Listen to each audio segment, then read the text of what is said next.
Hi Beck, my name's Amy. I'm going to be the midwife looking after you this morning. Are you okay if I do your postnatal check for today? Yeah, no worries. So I see you're now 2 days postnatal after birth, and you seem to be mobilising well. How are you feeling? Are you still walking to go see Bub in the NICU, or still preferring the wheelchair, or how's that working for you? Yeah, I feel good. Still a bit of tummy pain, but the pain meds are helping and I'm managing fine with that. Walking up there and back just makes me feel a bit more normal, so if I can manage without the wheelchair, which I'm doing pretty well now, I'm enjoying that. I get that. I mean, sometimes just getting out of bed and going for a little bit of a wander can do a world of good, especially when you're seeing your little baby at the other end of it. Exactly. Now, I see you had an emergency caesarean section. Have any of the midwives from the birth been down to see you and chat about that since? I don't think so. To be honest, I can't even remember who was there. Like, I moved from the ward with induction to the birth unit, then to theatres, so it was all a bit crazy and I don't really remember exactly who was who. Of course, it can all get very crazy, especially when there's an emergency situation like that. I was just asking to see if anyone had chatted through everything that happened with you, because we know that it can be really helpful to debrief that sort of stuff after it's happened and you've had a little bit of time to think it over. I could look up who was there for you if you like. Look, I don't mind. So what happened was my baby was small, and so they induced me with the balloons and then with the hormone drip to start my contractions, and then the baby didn't like it and I was nowhere near ready to push. I was only 4 centimeters and they told me that it was kind of the only option.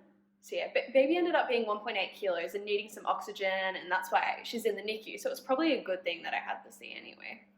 You were already 37 weeks pregnant when they told you that they wanted to induce you, is that right?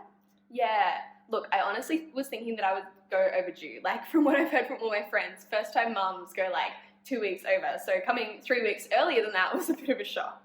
Yeah, absolutely. It's hard when you have a plan that doesn't exactly work out how you thought. Did you have much of a plan for your birth before Bub got distressed? Not really. I knew that I didn't want the epidural, but then being induced and having pains for 16 hours, I was so over it. The contraction pain and the balloon pain, so painful. So I got the epidural, but I didn't want a cesarean. That was one thing that I knew. So how did you go when they told you that they did want to do a cesarean? Well, I didn't want it. I see where they were coming from with her heart rate dropping, so they wanted to prepare me early because on the drip, because I was only 4 centimeters and the baby's heart rate wasn't good on the drip, and we needed to get the baby out somehow. And if we can't stimulate contractions with the drip, because she doesn't like it, then obviously, we can't push the baby out without contractions. So they were saying that because the baby was fine off the drip, though, we could wait a little bit. And because I didn't want the cesarean, my husband wasn't even there. I was like, yeah, look, we'll try for a little bit just with a small amount of the drip and see how she goes. And if she stresses out again, then we'll go for a cesarean. It's good that they tried to explain it to you and it was a little bit more of a calmer situation to start with and you could get your head around what was going on. It does sound like you have a pretty good understanding of what happened, but did you have any other questions about what they did or why, and how are you feeling all about it now? Look, I feel okay. Obviously shocked and bummed because it wasn't what I wanted, but seeing that she needed oxygen, I'm glad that they did it when they did, because obviously, made her a lot better. And I'm glad that I got some prep time. At one point though, they said that even if I didn't need the drip to have contractions, even if I was doing it on my own, that the baby would probably still have to be cut out, which just really annoyed me. I don't know why they'd say something like that.